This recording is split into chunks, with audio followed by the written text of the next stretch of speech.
about how when he was appointed, a lot of people were wondering what this young man could bring to the table. In less than a year and a half, he acquitted himself excellently, fearless, erudite, articulate.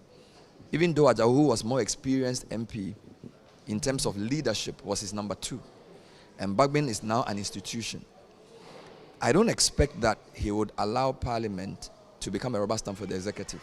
So even though John Mahama has an overwhelming majority, he got close to 6% of the vote, NDC has 2/3 and more, I expect Speaker Bagbin to try and preserve the sanctity and independence of Parliament. He will become a lot like Peter Alajete. I don't expect any conflict necessarily, but there are times where he will dig in.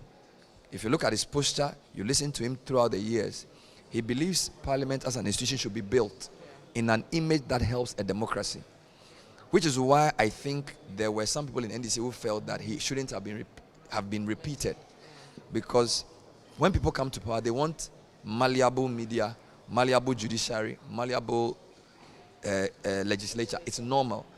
Bagbin is unbending, a very strong-willed person, highly competent.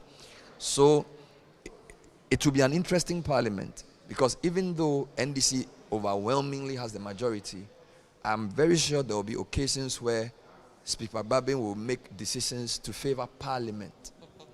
This is one of my predictions. Number 2, the second big issue will be who to make the deputy speaker. Yeah, I think Selom explained that quite well in terms of the maneuverings in 2005 and how it cost NDC.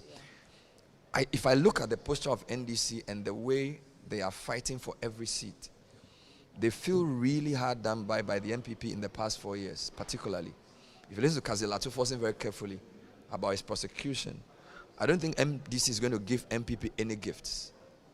They've won overwhelmingly, but from the deputy minority leader Kofi Boa to Kazio, they both describe this as the worst government. I expect them to try and show MPP where power lies, at least from the beginning, partly to assuage their very angry supporters who believe they've even left guard, because some of these supporters think they won 190 seats. So I don't think NDC will give MPP any favor. So it may even turn out, we are told Bernard Ahiafo will be the deputy speaker. It's very possible they may even make an independent member of Parliament the second deputy. And which is interesting, because when you listen to President Mahama talking to Nana Akufo-Addo this evening, when they met in the afternoon, it was very conciliatory, very cordial. These are two experienced politicians who know the game. But the maneuverings of Parliament is very different. So I think we should look out for the voting for speaker and the selection of deputy speakers. I think it's going to be very, very interesting. And I think the other more important question as well is who will lead the majority, because again, we've been told that these current executives on minority side will lead temporarily, because I suspect a lot of them will become ministers. Then the tone of Parliament will be set by the personality that is chosen to actually the majority, probably in about 2 weeks. Because President Mahama has said that he will choose his ministers in 2 weeks. So in 14 days, we'll have the full complement. And from there, they will start rearranging Parliament. So a lot of the matters in terms of the nature and character of this Parliament will be clearer probably by end of January. So I don't think NDC will play their hand now. MPP took a risk by playing their hand. We know it's Apenyo Makin. We know it's Mama Patricia Cheje.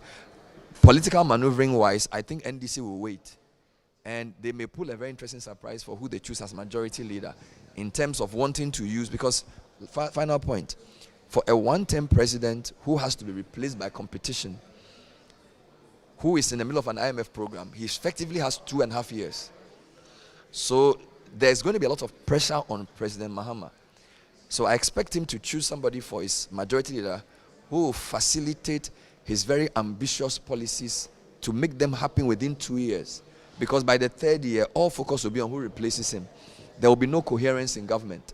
So you expect a Mahama insider to lead the majority side to try and push through all the things he wants to do. So watch this space in the next 2 weeks. A lot will happen. Okay, let's look at